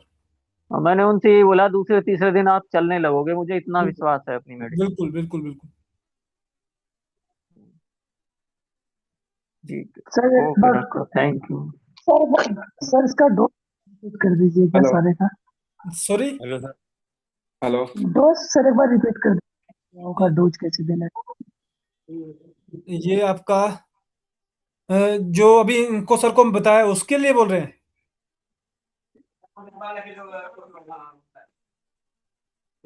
Hello Rahul sir. जी सर सर सर डोज जो जो लिवोएसर एल्कोलिन जी जी उसमें R27। उसमें लिवोएसर इनको सुबह उठते खाली पेट देना है, शाम को 4 से 5 बजे के बीच में एक बार देना है। एल्कोलिन दिन में 2 से 3 बार पानी हल्के पानी के साथ पिलाना है, और एनजीप्लेक्स एक बार खाना दोपहर के खाने से पहले आधा से 1 घंटा पहले 1 चम्मच पिला देना है। और जो R27 है वो आप रैपिड डोज देंगे, हर 1 घंटे में 5 बूंदे डायरेक्ट ऑन टंग, पर R27 को आप पहले डाइल्यूट करके देंगे। सर वो लिवोएसआर और एनजीप्लेक्स डायरेक्ट देनी है कि जी जी, लिवोएसर एनजीप्लेक्स डायरेक्ट देना सर। जी जी दो जी, दो ढक्कन। 1 चम्मच जो होता है वो 2 ढक्कन के बराबर हो जाता है। जी दवाई जो ढक्कन से चम्मच में दे तो ज्यादा अच्छा रहता है। जी जी जी अगर मैं आपको इस चीज पे भी एक बात बताऊं, चम्मच से क्यों देनी चाहिए पता है? जी अगर आप ढक्कन से देंगे ना, तो जो दवाई है वो आपके जो फ्रंट माउथ है उसके अंदर डिजोल्व हो जाती है, वो मिक्स हो जाती है, ठीक है। तो जब आप चम्मच देंगे ना, तो जो बैक ऑफ माउथ है उस तक जा के वो अंदर जाती है। तो अभी जो फ्रंट ऑफ माउथ के एंजाइम्स हैं और जो बैक ऑफ माउथ के एंजाइम्स हैं, उसके अंदर थोड़ा सा आप जब जानेंगे तो आपको पता चलेगा कि चम्मच से दवाई पिलाने का क्या मकसद रहता है। जो खासकर ये टॉनिक्स होते हैं इनको चम्मच के साथ क्यों देना चाहिए? जी जी, वैसे जो सर अपने टॉनिक्स हैं वो अल्कोलिन के अलावा जो भी टॉनिक है डायरेक्ट ही दें कि उसमें पानी में ऐड करें? नहीं, ये तो एज अ पेशेंट कंडीशन किया है ना। अब मान जी लीजिए जी आपका कोई किडनी सिस्ट का पेशेंट होता तो जी उसको पेन ज्यादा हो रही होती तो उसको जी, हम पानी के साथ देते। पर अगर पेन नहीं हो रही है पर हम हॉट ठीक कंप्रेस कर रहे हैं, है ना, ठीक तो हम ठीक, उसको डायरेक्ट 1 चम्मच पीने के लिए बोलेंगे। जी तो जो ठीक ठीक। पानी और जो डायरेक्ट है वो पेशेंट की कंडीशन के अकॉर्डिंग ही मैटर करता है सर। ठीक सर ठीक। जी सर। सर ईएसआर बढ़ा होने पर दर्द क्यों सर अधिक होता है? सर बॉडी में पेन तो आएगा ही ना, वो आपका और फाइट कर रहा बुक का होता जो दवाई है चल रहा है उसके बाद भी सर दर्द नहीं कम रहा है। कितना टाइम हो गया बुक के दवाई चलते हुए? अभी अभी सर 1 सप्ताह दवाई चल रहा है सर। आपने इसको डोज, रैपिड डोज दिया था इसको? मतलब जो नहीं सर, रैपिड डोज नहीं दिए थे। फॉर्मूला जो है वो आपने रैपिड की तरह दिया था? नहीं सर, रैपिड नहीं दिए थे। थोड़ा सा 1 सेकंड रुकिए। ये सर का जो था फॉर्मूला, जी, इसमें आप पता क्या कीजिएगा, जी पहले जब इसको स्टार्ट करवाना है, क्योंकि जो ईएसआर की जो कंडीशन होती है ना, ये आपकी जी एज एक्यूट बन के निकलती है, मतलब सडन क्रिएट हो जाती है ये ना। तो जी इसमें पहले आप जैसे एक फॉर्मूला दिया, उसके बाद दूसरा फॉर्मूला जी दिया, 10 मिनट जी का दूसरा दिया, फिर 1 घंटे गैप कीजिए। जब जी 3 दिन के अंदर इसको आप हर 1 घंटे के गैप पे दीजिए, 3 दिन के अंदर जो जी उसकी कंडीशन है वो 50 to 60% नॉर्मल जब आ जाती है तो आप इसको जी चेंज कर दीजिए और बिफोर मील आफ्टर मील कर दीजिए। फॉर्मूला आप यही रखिएगा। ठीक है सर। जी। हेलो। Yes sir. सर वो जो LS4 और LS5 वाला का जो ब्लॉकेज है मेन नर्वस सिस्टम वाला रूट जो है जी उसको पेन में कोई रिलीफ नहीं मिल रहा है। सर, हमने उसका अल्ट्रासाउंड करवाने के लिए सजेस्ट किया था। नहीं, अल्ट्रासाउंड कराने के लिए नहीं, ऑलरेडी उसको MRI हुआ है। सर मैंने आपको बोला था कि एक बार आप अल्ट्रासाउंड, शायद से हमारी डिस्कशन हुई थी पूरी उस पर, है ना? नहीं, अल्ट्रासाउंड की भी कोई डिस्कस नहीं हुआ था। सर मैंने आपको बोला था कि L4 L5 का है अगर कंडीशन, तो उसमें S5 दिया था हमने उनको, S5 C5। हाँ, हमने उनको S5 C5 दिया था या न्यूराइटिस वाला ट्रीटमेंट दिया था? नहीं, अपने को S1 दिया था। S1 दिया एस था ना। एस तो आप हाँ। या तो उनको अल्ट्रासाउंड करवा लीजिए, या फिर मैंने उस दिन हम्म। आपको बोला भी था कि हम इसको पहले टेस्टिंग डोज देंगे, अगर इस फॉर्मूला से अच्छा। डिफरेंस आता है तो ठीक है, हम्म। अदरवाइज हम्म। अल्ट्रासाउंड के लिए तो मैंने आपको डेफिनेटली बोला ही होगा, क्योंकि उसका नहीं तो लिवर के ऊपर या किडनी के ऊपर कोई भी प्रॉब्लम हो सकती है। अगर फॉर्मूला दिया है और रिस्पॉन्स नहीं मिल रहा है, इसका मतलब कि नहीं। बीमारी तो है नहीं, ठीक है। हाँ। जी, तो इसमें आप अभी इनको पहले S5WE, C5 S5WE। वन वर्वन, ये 2 बिफोर मील आफ्टर मील देना शुरू कर दीजिएगा। और इन्हें बोलिएगा कि 2 हफ्ते लेने के बाद जब ये आपके पास आए तो एक बार अपना अल्ट्रासाउंड करवा कर आए। लेकिन जो पेन जो नहीं रुक रहे उसके लिए क्या किया जाए? और ये ही आपको करेगा रिस्पॉन्स, क्योंकि हाँ, अगर S1 ने इसलिए नहीं। हम सर ऑलरेडी मैं F1 और F3 प्लस वाई का डोज दे चुका हूँ और सर F2 का एस उसको फाइव मसाज करने के लिए। इसमें S5 इंक्लूड होना जरूरी है, क्योंकि मैं आपको भी बता देता S5। हूँ कि इसका लीवर की डिस्टर्बेंस निकल के आएगी, अच्छा अच्छा अच्छा अच्छा अच्छा। इसलिए इसको ये दिक्कत रुक नहीं रही है। हमने भी अच्छा अच्छा औरों अच्छा। की तरह इसको लंबर स्पॉन्डिलोसिस या रीढ़ की प्रॉब्लम सोच के ही ट्रीटमेंट किया पहले, है ना, क्योंकि उस हाँ दिन हाँ, रेड किया। मुझे याद है मैंने आपसे कहा था कि इसका लीवर के लिए हमें एक बार अल्ट्रासाउंड करवाना पड़ेगा कि कोई ऑर्गन तो ठीक इसमें इन्वॉल्व नहीं है। ठीक पर है ठीक अगर है ठीक है वो ठीक। फॉर्मूला हमारा वर्क नहीं किया तो डेफिनेटली बीमारी उसको हाँ, उस चीज में नहीं है। तो नहीं उसके है, लिए आप एक सही बार है। ये फॉर्मूला देके देख लीजिए, ठीक एस है ठीक है फाइव ठीक है। डब्ल्यू सी हाँ फाइव एफ 1 वर 1 हाँ। बिफोर मील आफ्टर मील, साथ ठीक में ठीक है ठीक है। मेमोरोटोन हो गया आपका, और लिवोएसआर भी, इसको नहीं, लिवोएसआर, बेबी को तो ऑलरेडी उसको चालू है। बेबी बच्चा है ना, तो आप उसको चेंज हाँ? कर दीजिए, आप बेबी ग्रोथ से चेंज कर दीजिए उसको आप मेमोरोटोन, जो हाँ। खाना खाने के बाद देना है, और सुबह उठते अच्छा एक अच्छा। चम्मच लिवोएसआर पिला दीजिएगा। ठीक है ठीक है ठीक है। जिस लिवोएसआर सिर्फ एक बार देना है। ठीक है फॉर्मूला ठीक है आप ठीक है। ना और अभी ये D6 में बना के दीजिएगा, 1 हफ्ते या 2 हफ्ते के लिए पहले। D6 में? जी।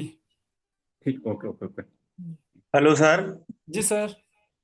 जी, डायबिटीज के लिए सर, मतलब कुछ ऐसा बताइए जो कि कोई फास्ट काम करे सर, जैसे सर खाली पेट हमारे आना। हमारा बुक का फॉर्मूला 100% सिम्टम को रिलीज करने में फास्ट काम करता है।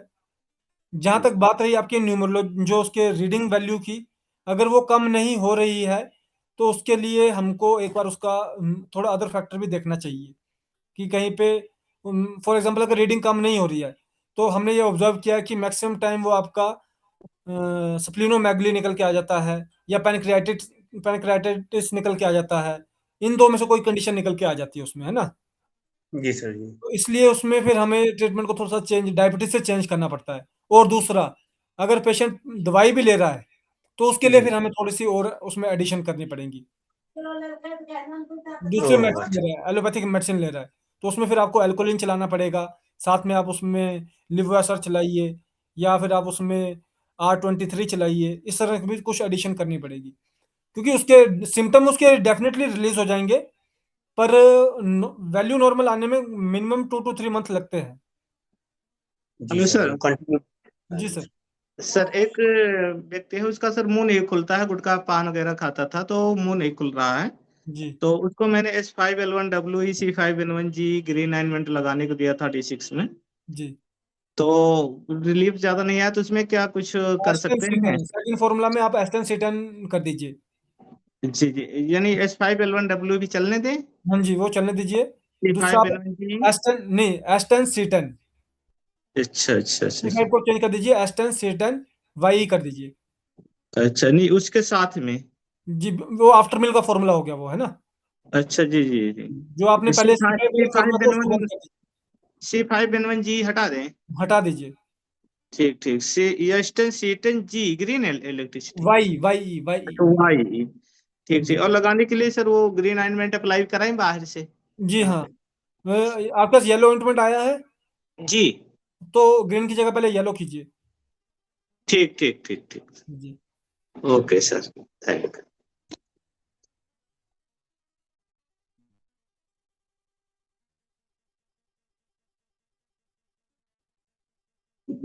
हेलो। जी सर। हाँ सर, नमस्कार। नमस्कार जी। सर ये मैंने इसके लिए हुआ था, लिकोरिया के लिए जी जी। मैंने एक मेडिसिन सर दिया था, मतलब बहुत ज़्यादा इफेक्टिव नहीं रहा सर। क्या फॉर्मूला दिया था आपने सर? सर ये S3 C5G नहीं, F1WE C1A1C2। ये सर कॉम्प्लेक्स बन गया बहुत ज्यादा फॉर्मूला ना। जी जी। जी, आपने बुक वाला ट्रीटमेंट क्यों नहीं यूज किया? बुक वाला सर मिला नहीं, इसलिए हम उस टाइम यूज नहीं कर पाए, पेशेंट भी बैठा था। गायनी के अंदर जाएंगे आपको लुकोरिया का ट्रीटमेंट मिलेगा सर। जो गायनी सेक्शन है ना, जी जी। तो जाइए और उसमें आपको लुकोरिया का ट्रीटमेंट मिल जाएगा। जी सर। जी जी। जी। आप एक बार उसको अब जब देंगे तो D6 में दीजिएगा, अच्छा एक जी सर। 2 हफ्ते के लिए। डेफिनेटली आपको उसमें चेंजेस फर्स्ट डोज से ही चेंज आना शुरू हो जाएगा। जी जी जी। अच्छा, और मैं सर आपसे, पेन के लिए क्या सर दे? एब्डोमेन पेन हो रही है ना? नहीं, नी पेन। नी पेन उसी पर्सन को हो रही है? जी सर। जी। अर्थराइटिस है उसको। नहीं, ये लिकोरिक पर्सन को ही हो रही है ना? नहीं नहीं, दूसरा अदर पेशेंट है। पर्सन है तो जी जी। इसमें आपने अर्थराइटिस कंफर्म है, RA फैक्टर पॉजिटिव आया उसका? जी जी। हाँ, तो उसमें आप उसमें जाइए, बोन में जाइए, रिमोइड अर्थराइटिस वाला ट्रीटमेंट दीजिए S6C6 बेस का। अच्छा अच्छा उसको सर। आप D5 में दीजिए पहले हफ्ते के लिए। कितने परसेंट जी चेंज करते हैं वो आप शेयर कीजिए, उसके जी बेस जी पर सर। आप डिसाइड कर सकते हैं। ठीक सर, ठीक ठीक ठीक। जी सर ये पूछना चाह रहे थे, जी। तो ये आप रजिस्टर जो रजिस्टर आया हुआ है, जी क्लिनिकल रजिस्टर, जी जी। कहाँ से अवेलेबल हो पाएगा सर? सर आपके डिस्ट्रीब्यूटर कौन है? अब सर हमारे वहाँ तो वो अभय सर हैं, अभय मौर्य। आप उनको बोल देंगे, वो आपको प्रोवाइड करवा देंगे सर।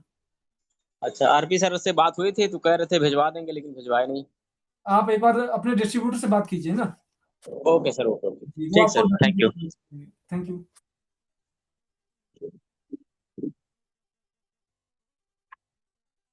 जी सर। जी नमस्कार जी। एक पेशेंट है सर, उसको यहाँ जो है ना गांठ है यार, इस जगह अंदर में। ओके। अभी तक तो उसको दवाई नहीं दिया। आज आया था मेरे क्लिनिक पर, तो क्लास चल रहा था, तो हम बोले कि 5 बजे लगभग आना। सर गांठ जो है वो फटी हुई गांठ है या फिर चमड़ी के अंदर की गांठ है? वो चमड़ी के बाहर से अंदर में गांठ है, अंदर से दिखाई दे रहा है। अंदर से दिखाई दे रहा है ना? अंदर से जैसे मान लीजिए ये हमारे मुंह की चमड़ी होती है ना, जी जी जी। ऐसा दिख रहा है या फिर खुरदुरा खुरदुरा दिख रहा है? नहीं नहीं, इसी तरह दिख रहा है, खुदड़ा नहीं दिख रहा है।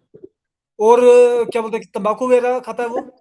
नहीं, लड़की है सर, 17 साल की लड़की है। ओके। तो मेंस्ट्रुएशन उनका रेगुलर है? ये तो कंफर्म नहीं। एक बार कंफर्म कर लेना, क्योंकि देखिए जो आपकी गांठें होती हैं वो एंडोक्रिनल बेस को, मतलब वो एंडोक्राइन के ऊपर ही, एंडोक्राइन एक्सोक्राइन के ऊपर ही सिम्टम बेस में आती हैं, ठीक है? किसी भी तरह की कोई बॉडी की गांठ होती है ना, चाहे वो सिस्ट होगी, लिम्फ उसमें इन्वॉल्व होता है। तो अगर मान लीजिए उनके एबनॉर्मल चल रहा है, हार्मोन एबनॉर्मल है, तो उसकी वजह से भी उनको ऐसी चीज़ें अपीयर कर सकती हैं। गर्ल्स में इस तरह की जो चीज़ें होती हैं वो आपका एबनॉर्मल हार्मोनल कंडीशन के अंदर भी आती हैं। ओके सर, ठीक है। बाकी अगर कुछ कंफ्यूजन होगा तो एक बार आप हम बात कर लेंगे, कोई दिक्कत की बात नहीं है। ठीक है सर। सर जी सर। सर मेरा अभी मैं एक्सपीरियंस बताऊं आपको। मेरा 2 पेशेंट चल रहे हैं, गाजियाबाद सेशन कोर्ट की एडवोकेट हैं, जी लेडीज में। जी 40 और 45 एज है। जी घुटने में दर्द था। जी खाली मैंने उन्हें क्या दिया, S2L1BE, जी C2N1GE, जी C17YE जी और R1R18 टैबलेट में। जी उनका घुटने का दर्द ठीक हो रहा है, बिल्कुल आराम है उनको। जी और सर्वाइकल की प्रॉब्लम थी, वो उसमें भी आराम है। जी WE लगाने के लिए दिया 19 नंबर पॉइंट पर, जी। और पूरी तरह वो आपने सेटिस्फाई इसको है। जो एलोकेट किया वो आपने क्या एलोकेट किया? प्री मेनोपॉज सिंड्रोम ही एलोकेट किया होगा आपने, जी जी है ना? जी। जी। यही होता है सर, बीमारी कहीं और होती है, निकलती कहीं और है वो। निकलती कहीं और है ये। जी जी। और ऐसी ये उसके सिस्ट का हुआ है, जो गॉल ब्लैडर सिस्ट है ये। जी जी जब उनका नब्ज देखा तो नब्ज में सस्पेंस आया, तो फिर मैंने दोबारा बोला आप अल्ट्रासाउंड कराइए। अभी जी मैं नहीं मानूंगा, पहले अल्ट्रासाउंड को आपके को। जी जी तो वो अल्ट्रासाउंड जो दूसरा कराया तो उसमें डबल आई, और उससे साइज में कम आई। जी जी जी। तो ये नब्ज का भी बहुत फर्क पड़ता है सर। बहुत बिल्कुल बिल्कुल। बीमारी कहीं बताई जाती है, होती कहीं और होते कहीं और है वो, बिल्कुल। हाँ। सर ये H2L1B C2N1G किस फार्म उसमें दिया था डालूसन बना के, D6 में या D5 में? सर मैं स्टार्टिंग D5 से करता हूँ। जी जी, ओके, थैंक्स सर। अच्छा, D5 से दिया, क्या क्या उनको प्रॉब्लम थी? उनको मेन प्रॉब्लम मीनोपॉजल की थी, उसी के कारण घुटने में दर्द था ये। जी जी जी, अच्छा, वो घुटने आई में थी दर्द था। घुटने का? जी घुटने का था। और जो दूसरी वाली एडवोकेट थी, 45 एज है, जी उनके सीधे वाले पैर में ऐसे भी होता था जैसे आग सी निकलती है, गर्मी गर्मी सी निकलती है, जी हीट सा होता है। तो ये जी प्रॉब्लम ही थी। जब हीट होती है तो इसका मतलब मीनोपॉजल है, बिल्कुल क्लियर हो जी जाता है। जी जी जी, या तो थैंक्स। थायराइड में ये सिम्टम आते हैं, जी या फिर जी मीनोपॉजल में और आते अगर एज मेनोपॉज के आसपास की हो तो 100% वही कंडीशन मेजर हैं। हाँ। निकलती है फिर। थैंक्स। हेलो। जी सर। Good afternoon sir. जी गुड आफ्टरनून जी। सर एक पेशेंट आया अपने पास नया दिल्ली से। सर उनको कार्सिनोमा पैंक्रियाटिक दिया है, सर उनको पैंक्रियाज में कैंसर दिया है, एडिनोकार्सिनोमा। ओके। उन्होंने गाइडेड एफएनएसी कराई है सर। गाइडेड एफएनएसी में उनको साफ साफ लिखा गया है एडिनोकार्सिनोमा एंड पैंक्रियाट। जी तो उनको सर कीमो स्टार्ट करने के लिए बोला है, लेकिन आज सर्जन नहीं आ पाए थे तो उनकी कीमो स्टार्ट नहीं की उन्होंने। तो वो पेशेंट मेरे पास सर 2-3 दिन पहले आए थे, ओके। तो मेरी बात हुई थी। तो उसमें सर मेरी बुक में 2 फार्मूले दिए गए हैं जी कार्सिनोमा पैंक्रियास के लिए, S6L1BE अल्टरनेट और C6R1YE जी ऑल इन D5 जी सर, और टैबलेट जी R1, और जो ड्रॉप्स दिए कैंसरोजिन दिए सर SP। जी लेकिन सर सेकंड फार्मूला दिया है उसी में 8वें नंबर पे कार्सिनोमा S2L1RE और जी C2N1YE। रिपीटेड डोज में सर जी सर। C17 और R1 और 18 मेगाटोन और जी कैंसिलिसिन। तो इनमें से कौन सा फार्मूला से स्टार्ट सर करें पहले मेरे को? दोनों को, दोनों ही पैंक्रियास का अच्छा, दिया हुआ है सर। आप ये बताइए कि इनका सिम्टम अभी कैसे हैं? हाई सिम्टम है इनके? पेन? सिम्टम इनको सर हाई नहीं है अभी, लेकिन हुआ क्या सर, गैस्ट्राइटिक है और मोशन आता है इनको 2 से 3 दिन में। जी और उसके बाद सर जो इनको गैस्ट्राइटिक है सर, वो ऐसे खट्टी डकारें आ रही हैं, और ओबेसिटी मतलब होने के कारण इनको ऊपर से है सर इनको पेन एसिडिटी। पेन भी है इनको? पेन सर थोड़ा है, इनको बोलने का भी पेन कम है और हमने फादर को भी बताया नहीं है इसके बारे में। ओके। जी देखिए जो S2 एंड S6 इसलिए किया गया है। अच्छा, अब लास्ट क्वेश्चन ये रहेगा कि जी यूरिन कैसा है इनका? यूरिन बोले सर नॉर्मल आ रहा है, मैंने पूछा येलोइश है डार्क है कैसा है, क्योंकि सर नॉर्मल यूरिन है और उनको कोई प्रॉब्लम नहीं है, सिर्फ हल्का फुल्का पेन हो रहा है और ओबेसिटी के कारण ज्यादा हो रहा है सर, उनको डका रहे हैं और वो गैस्ट्रेटिक इसमें लीवर जो पास नहीं आपने हो जो रही गैस ट्रीटमेंट उनसे। स्टार्ट करना है वो S2 बेस पे करना है, क्योंकि आपका पैनक्रियाटाइटिस S2 बेस में पे दो सर। तरह के कंडीशन निकल के आते हैं, या आपके KUB बेस या लिवर बेस, ठीक है। जी तो इसमें ओके डेफिनेटली KUB तो इन्वॉल्व नहीं लग रहा है, तो इसलिए आप इसमें जी S6 नहीं, आप इसमें S2 वाला ट्रीटमेंट स्टार्ट करेंगे। S2L1 आ रही वाला सर। जी, बस ठीक आप है सर। एहतियात के लिए C17 में C17 प्लस S6 कर लीजिएगा। S6 sir. जी, C17 जो रैपिड डोज देना है ना, वो जी जी C17 जी जी S6 कर लीजिएगा। पर जी जो सर ठीक इनका है सर जो सर। S2, क्योंकि S2 जो है वो हमारे लिवर के लिए भी दी जाती है, और ठीक इस सर तरह की कंडीशन में हम S2 का ही यूज करते हैं। ठीक है सर। ये जी मैं ऑल इन D4 में दे दूं सर, इनको सर, D4 लिखा है नहीं इसमें। अभी D5 में ही दीजिएगा। पहला जो इनको D5 में सर। 5 दिन का जो डोज देना है, 5 से 7 दिन का डोज स्टार्ट करना है, वो D5 में ही कीजिए। जी जी जी। D5 में सर।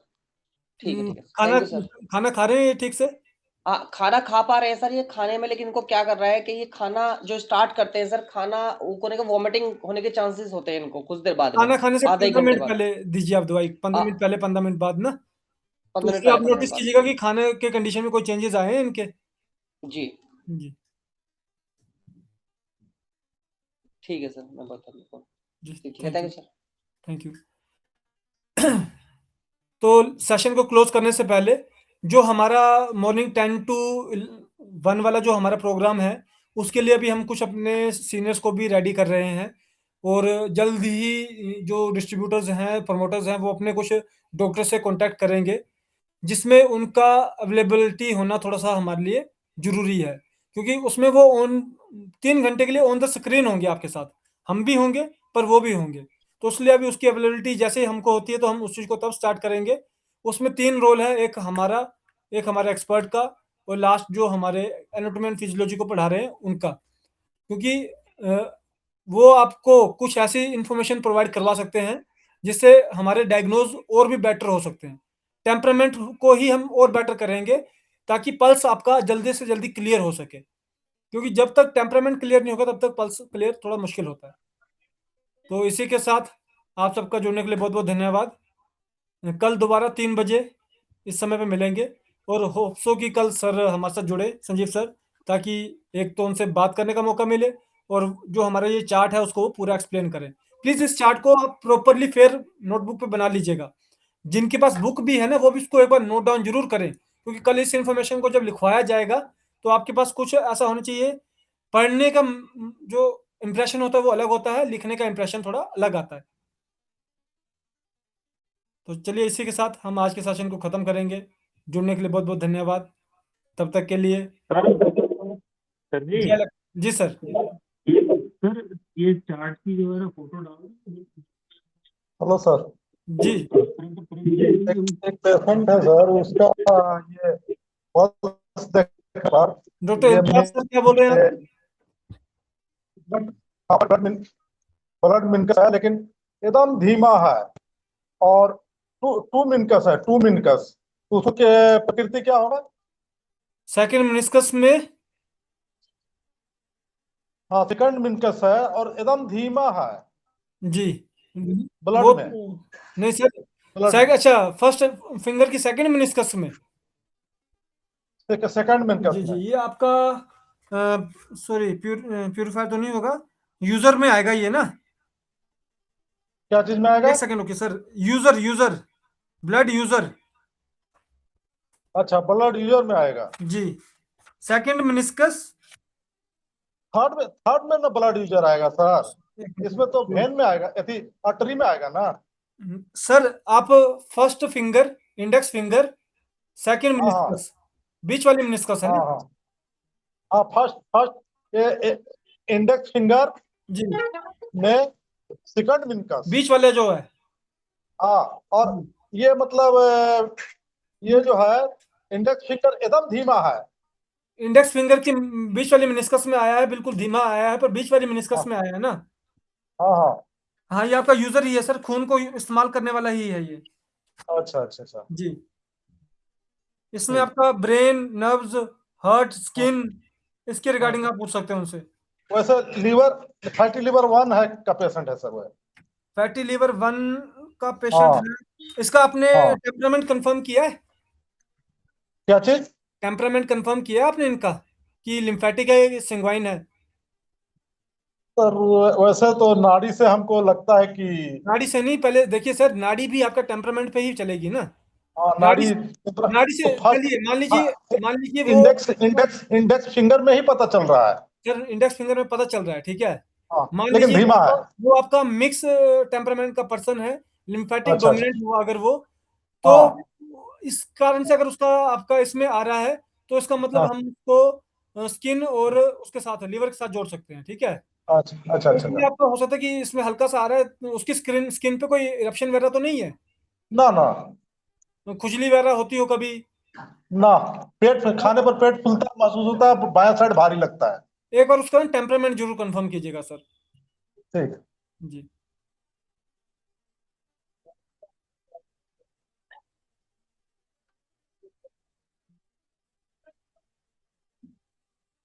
किसी और के कोई क्वेश्चन?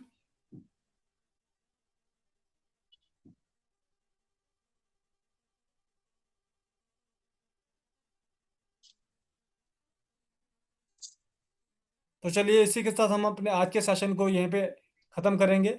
कल दोबारा 3 बजे मिलेंगे।